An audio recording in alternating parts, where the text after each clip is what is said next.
tarde, aqui é a professora Amanda, professora de literatura do PGD, e estamos juntinhos para mais um episódio do podcast sobre as obras literárias da UEL.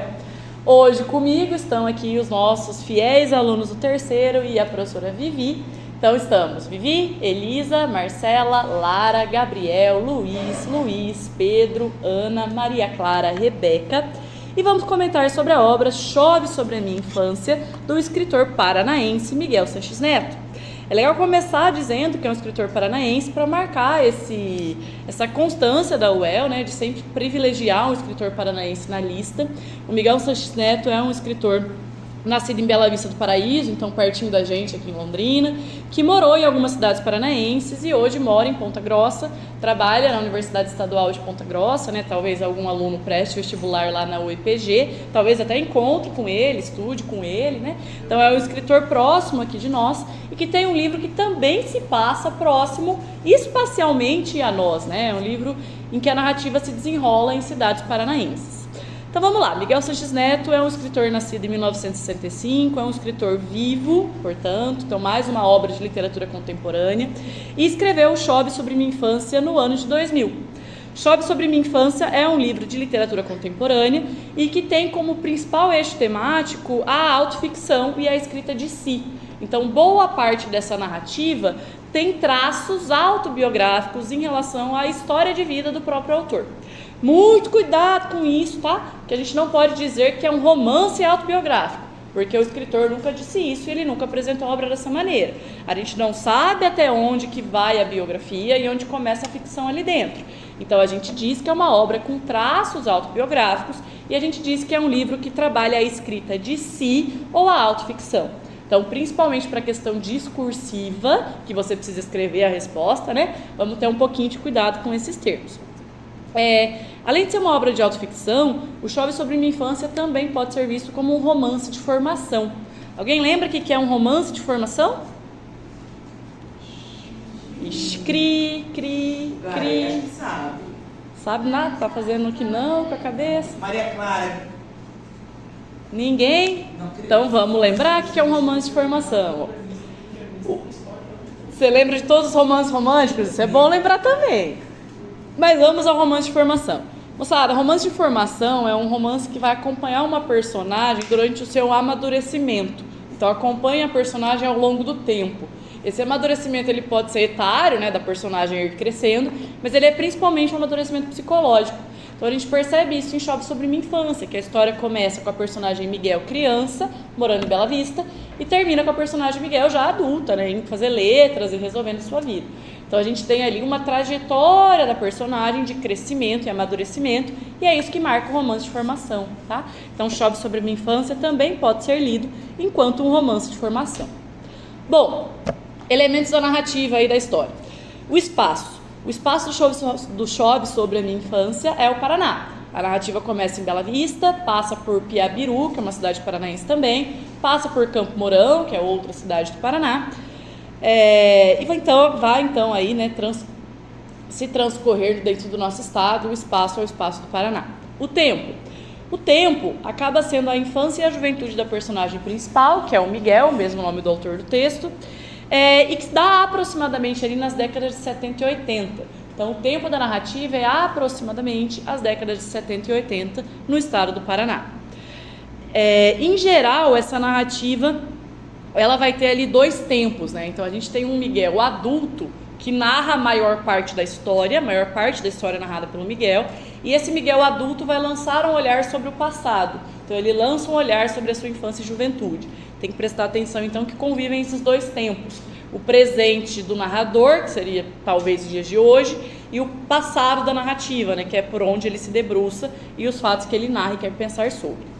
Na narração, principal parte da obra narrada pelo Miguel em primeira pessoa, mas a gente tem alguns capítulos que terão outros narradores. Então tem outro capítulo que é narrado por um tio, que é narrado pela mãe do Miguel, mas essa narração também se dá em primeira pessoa. Bom, feito esse panorama geral do Chove sobre Minha Infância, alguém fez a leitura dessa obra? Alguém tem algum comentário, algum trecho que quer trazer, alguma coisa sobre a experiência de leitura? Prof. Vivi, é um livro que você já conhecia? Não conhecia, e até mesmo não conhecia o Miguel. Miguel. Eu li o livro, confesso que eu tenho alguns momentos de felicidade com ele, outros eu acho que a leitura me deixou meio presa, eu não conseguia sair daí. Entendi. Mas, por exemplo, eu gosto muito do começo da narrativa, quando o pai do Miguel a gente descobre que ele sofre um acidente e a história... Ah, você gosta da parte que morre? Entendi. Eu gosto de pedir livros que falam de coisas trágicas. Tô brincando. Então eu gosto dessa parte, eu gosto da ideia do Miguel indo morar com uma nova família, com um novo marido e a mãe, e você vê ali que é disso que a gente consegue perceber que ele quer estudar, fazer alguma coisa e o padrasto meio que dá uma cerceada nele. Gosto da ideia do papel da educação presente também. Tem muito.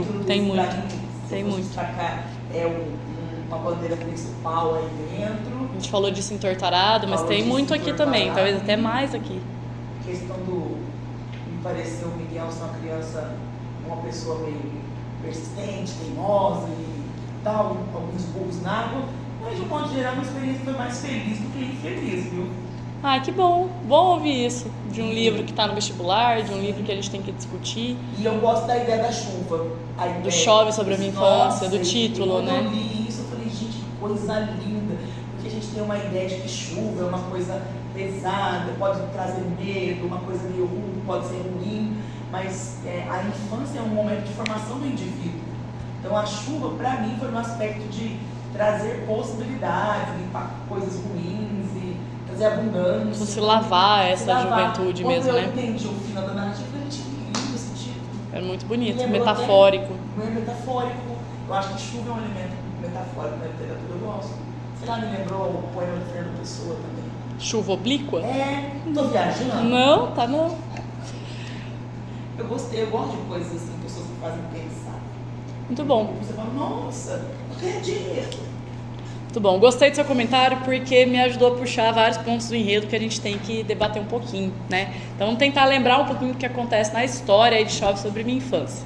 Vamos lá. Então a narrativa começa com o Miguel criança, com o Miguel morando em Bela Vista do Paraíso, e o Miguel mora com a mãe, Dona Nelza, mora com o pai e mora ali com a irmã também, a irmã mais nova dele, que é a Carmen.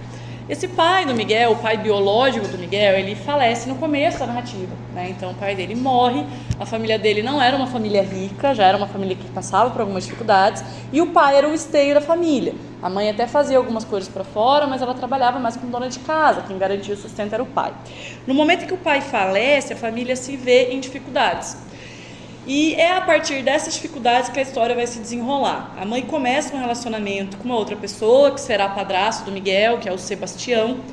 O Sebastião, ele tem uma personalidade, assim, que na narrativa do Miguel fica bastante evidente, né? Então, como uma pessoa muito rígida, como uma pessoa muito séria, como uma pessoa muito cumpridora. Depois a gente vai passar a ver esse Sebastião com outros olhos. Então a gente vê que o Sebastião era uma pessoa muito honesta, muito trabalhadora também, mas ele tem esse perfil rígido destacado pelo Miguel. A família está passando então por dificuldades, o Sebastião está no começo da carreira, ainda não ganha muito bem. Eles acabam se mudando para Piabiru, que é onde moraria o pai da mãe do Miguel, o avô do Miguel, portanto, que é o vô Zé Zabé, e que é um vô que tem uma condição financeira melhor. Só que esse vô ele é muito mão de vaca. Então, apesar desse vô ter dinheiro, esse vô não quer saber de emprestar, de partilhar. Qual que é o perfil desse vô? Esse vô é uma pessoa que na narrativa ele só leva a carne na hora que ele vai comer, para ser cozinhada só para ele. Ele espera todo mundo comer sem a mistura, né? E quando ele vai comer, ele leva a carne para ser cozinhada. Esse vô é um vô que compra abacaxi e não divide com os netos. E aí os netos ficam lá com a barriga doendo de vontade de comer abacaxi, né? Então, uma personagem descrita ali como bastante contraditória, né? Uma personagem difícil da gente entender. O vô ele vai até em certa medida ajudar a Nelza, que é a mãe do Miguel, mas essa ajuda não é uma ajuda desimpedida, como a gente esperaria de um avô, da família, né? Então tem esse ponto levantado também. A condição da família do Miguel melhora um pouco quando o Sebastião, que é o padrasto, abre uma cerealista lá em Piabiru. E aí nessa cerealista ele passa a ganhar um pouco mais e a situação da família melhora. Para além desse ponto da questão financeira, a gente tem um embate do Miguel com o padrasto. O padrasto dá muito valor para o trabalho na terra, para o trabalho braçal, para a matemática, para o dinheiro, para aquilo que é palpável. Enquanto o menino Miguel é um menino dos livros. Ele gosta da literatura, ele gosta da escrita, ele gosta da imaginação. Então são dois mundos que vão se chocar muito ao longo da narrativa. O Miguel ele entra em embate com esse padrasto diversas vezes. Então o padrasto exige dele que ele seja algo que ele não é. Numa dessas exigências, o Miguel vai ser matriculado já no começo da adolescência num colégio agrícola em Campo Mourão. Esse curso agrícola é como se fosse um ensino médio profissionalizante, que você sai com uma profissão. E aí desse curso ele sai técnico técnico agrônomo, né? Como se fosse um auxiliar de agrônomo. Então ele pode trabalhar ali juntos com profissionais agrônomos. Só que é uma profissão que ele também não quer ter. Essa experiência no colégio interno, que é um colégio interno, esse colégio técnico, né? Também é bastante impactante. Ele tem colegas ali do Brasil todo que vêm para Campo Mourão estudar. Esses colegas têm algumas práticas que chocam o leitor por vezes, então tem trotes fortíssimos ali dentro. E é ali que ele vai aprender a se relacionar com esse mundo que é o mundo do padrasto, que é o mundo do Sebastião. Também é de contato nesse mundo que ele começa a se envolver com um grêmio estudantil das escolas, e aí ele conhece algumas pessoas que são importantes. Então ele conhece a Elisa, que é uma colega que vai fazer com que ele pense, por exemplo, em cursar Direito. Ele conhece a Ilma, que é uma colega que vai ser a primeira relação amorosa dele ali, né? Apesar de que ele gostava mais da Elisa, mas ele acaba não tendo coragem de chegar à Direito, e depois ele vai se relacionar com a Ilma. Então ele tem umas primeiras relações que são importantes, mas em geral a experiência do colégio é um lugar onde ele não gostaria de estar, e ele se forma numa profissão que ele também não gostaria de ter. No final do colégio interno, ele começa a pensar então em fazer vestibular. O sonho dele é fazer Direito, porque na cabeça dele, ao fazer Direito, a pessoa se torna escritora. Até hoje em dia a gente olha e fala, putz, tá errado. Mas ele não tá de todo errado, porque muitos autores da literatura brasileira são formados em Direito. Então ele faz esse raciocínio. Só que o padrasto quer que ele se inscreva no vestibular para agronomia. Ele faz a inscrição do vestibular da UEL, ó, que plot twist, da UEL. E ele se inscreve para Direito, só que ele avisa em casa que ele fez para agronomia. Então o padrasto paga o boleto porque acha que é para agronomia. Então, esperto, foi esperto. Fica a dica, e tô brincando, gente. É complicado. Mas ele faz então o vestibular, ele não vai ser aprovado em primeira chamada e depois ele deixa de olhar, ele não acompanha mais os outros resultados. E aí ele não percebe a tempo que ele é chamado de segunda chamada. Então ele passa no vestibular, mas ele perde o prazo da inscrição. E aí ele vai ficar, putz, né? Podia ter ido fazer o curso que eu queria. No fim, o que ele acaba indo fazer é que, com os seus meio-irmãos, que são filhos só do padrasto, ele vai tentar a profissão de técnico agrícola, que era o diploma que ele tinha, e ele vai fracassar. Não é o que ele gosta de fazer, não é o que ele sabe fazer, ele não leva jeito para aquilo. E ao perceber esse fracasso, ele vai recalcular rota, vai se inscrever para o curso de letras dessa vez, vai fazer a faculdade de letras, e aí a gente sabe, né, por saber quem é o autor, que ele vai seguir nesse caminho, que é o caminho das letras, o caminho que ele queria. No final da história, e é importante falar desse final, ele volta para Piabiru, que é a cidade onde o padrasto morava, onde ele morou com o padrasto, e ele percebe que tudo lá está mudado, que ele não se reconhece mais naquele lugar. E aí ele vai ali num bar, numa lanchonete, e a atendente olha para ele e pergunta, você é daqui? E ele responde, não, eu fui, eu não sou daqui, eu fui. Então o que marca é que ele saiu dali, né? Que ele saiu de Piabiru, que ele pôde ir atrás da vida que ele queria, que ele deixou aquela vida de contato com a terra, da cerealista, com o padrasto, para trás, e que faz parte da infância dele, por isso que ele narra no Chove Sobre Minha Infância, mas que não é mais uma redução de quem ele é, né? Que hoje em dia ele é muito mais do que ele tinha sido naquela época. Acho que do final também vale a pena comentar a carta bombástica, né? Ai, nossa, essa é a minha parte favorita. Quer falar da carta bombástica, Não, Vivi? pode falar. A irmã joga um show de verdades secretas na cara dele. A carta bombástica... Ai, Vivi, isso é maravilhoso. É isso, não é? É bem isso. Pior que é bem isso. A carta bombástica é uma carta que vem ao final da história, ela é a última coisa que tem no livro. Ela é uma marca de intergenericidade, se formos falar de termos aí um pouquinho mais técnicos, né? Porque vai trazer um outro gênero dentro do romance. Então, o gênero que a gente tem é o romance, e aí tem uma carta no meio. Então, essa é uma marca de intergenericidade. Essa é uma carta da Carmen, que é a irmã dele. E a carta da Carmen lança a luz sobre quem é o padrasto. A gente não tem como saber se essa carta realmente foi enviada pela Carmen, tá? Isso não está em lugar nenhum, mas está no texto ali. É como se a Carmen tivesse lido o livro e tivesse decidido escrever ao irmão para dar a sua impressão sobre a personalidade do padrasto. E aí nessa carta ela joga algumas verdades na cara do Miguel, né? Que verdades são essas? Acho que vale a pena ler um trecho aqui, vamos aí. Ai, que delícia, leia. Abre aspas. Querido irmão, li seu livro emocionada, não só por ter participado dos acontecimentos, mas porque vejo como a leitura te livrou de um destino que insistia em ficar grudado na nossa família. Se os valores representados pela caneta vencessem, o pai teria negado a sua luta desde menino para conseguir sobreviver. A Carmen chama o padrasto de pai, tá? Então quando ela fala pai aqui, ela está falando de Sebastião, padrasto. Ele não lutou contra você, mas contra o universo que você representava para ele. Para você, a coisa que ele, o padrasto, mais ama é a caixa de engraxate que usou aos 6 anos de idade e que continua perfeita até hoje. O que o pai mais ama são os instrumentos de trabalho, todos representados nessa caixa de engraxate. A vida inteira trabalhando, se jogando de corpo inteiro no serviço, até hoje, quando já não precisa, acreditando sempre que com esforço não há dificuldade que se vença. Quando ele tentava te arrastar para o mundo dele, era uma forma de te amar, de te ensinar o que ele sabia. É que você se vale da caneta como uma enxada, numa literatura sem enfeites. Veja só, você detesta relógio de pulso da mesma forma que o pai. Tem vergonha de sair de óculos escuros de bermuda, assim como o pai. Gosta de levantar cedo, de trabalhar até o fim do serviço. Tal padrasto, tal filho. Você é um camponês no meio de civilizados, e isso é reflexo da educação que, mesmo contrariado, herdou do lado mais rústico da família. Durante anos, eu guardei um segredo.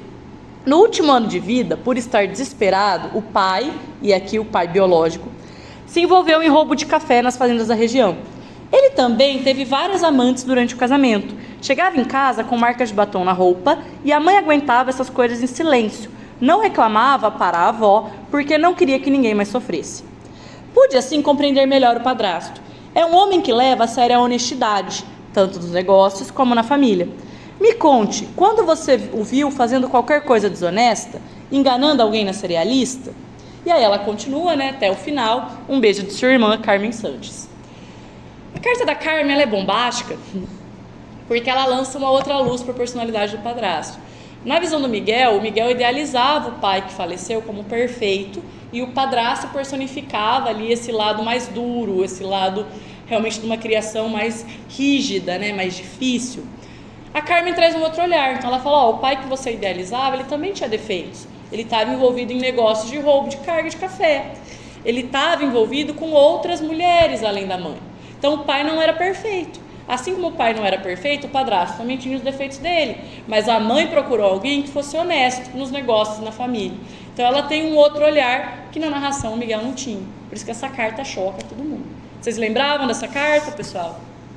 Sim. Ai, desculpa, tô com essa tosse misteriosa aí também. Mas acho que é isso. Acho que a gente conseguiu passar os principais pontos do enredo.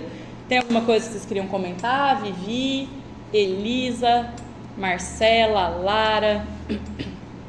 Garé, Luiz. Não? Ninguém? Bom, então eu vou encerrar, né? Dizendo aí para o nosso ouvinte, aluno PGD, muito provavelmente, se for um aluno do segundo, um aluno do terceiro, para que procure a leitura dessa obra. Um autor paranaense, é um autor que está vivo, é literatura contemporânea, está na lista do vestibular. É legal ler ali quando ele fala de Uel, e você fica, nossa, Uel, ou quando ele fala de... Ele responde no Instagram, quando você pergunta. É verdade, tem isso. O Miguel Sanches Neto é um escritor ativo no Instagram, dá para vocês seguirem o autor do livro, né, acompanhá-lo nas redes sociais. Isso é sempre legal. Ele responde, Vivi, te respondeu? Ele responde, ele até repostou um negócio que eu falei do livro dele. Alguém pergunta pra ele lá se a irmã Carmen realmente mandou a carta ou se a carta é ficção. Porque eu tenho essa dúvida. E alguém agradeça a irmã Carmen também, porque eu também fico... Por causa desse final, né? Essa diferença desse fecho que ela dá ali. A gente ter esse olhar de dentro e olhar de fora, né? Essa perspectiva que talvez a gente se sinta o centro do universo e não entende as relações das outras pessoas, a gente reproduz um jeito e também não valoriza. Eu gostei muito disso por conta que viste o carapuço em várias coisas. Então a literatura tem essa função, né? E é legal ele ter trazido essa carta, né? Porque tem um livro que é todo em primeira pessoa, e o narrador em primeira pessoa, ele é personagem. Então ele narra a perspectiva dele sobre os fatos. É legal ter uma voz de fora. E o jeito de trazer essa voz de fora, né, de lidar O narrador em primeira pessoa não tem como ele ser onisciente, porque se ele for personagem, né? Então a maneira de trazer um olhar de fora foi trazer uma carta, foi trazer um outro gênero textual para trazer uma polifonia de vozes ali também. Então é legal como a literatura contemporânea tenta brincar com a categoria do narrador. A gente brincar muito com muitas aspas, né? Mas trabalhar a categoria do narrador. A gente vê isso em várias obras da lista. É o caso do Torturado, que a gente acabou de falar, é o caso de Chove Sobre Minha Infância, é o caso do Niket também. Então pode aparecer alguma questão aí sobre narrador. Bom, moçada, acho que é isso. Agradeço a presença de todos vocês, agradeço a presença da Prof. Vivi, os comentários que ela nos ajudou a fazer hoje. Agradeço ao colégio de maneira geral, a coordenação, a orientação, as equipes de marketing e tecnologia. E é isso, nos vemos no próximo. Um beijo e boa prova a todos. Opa! Abraço!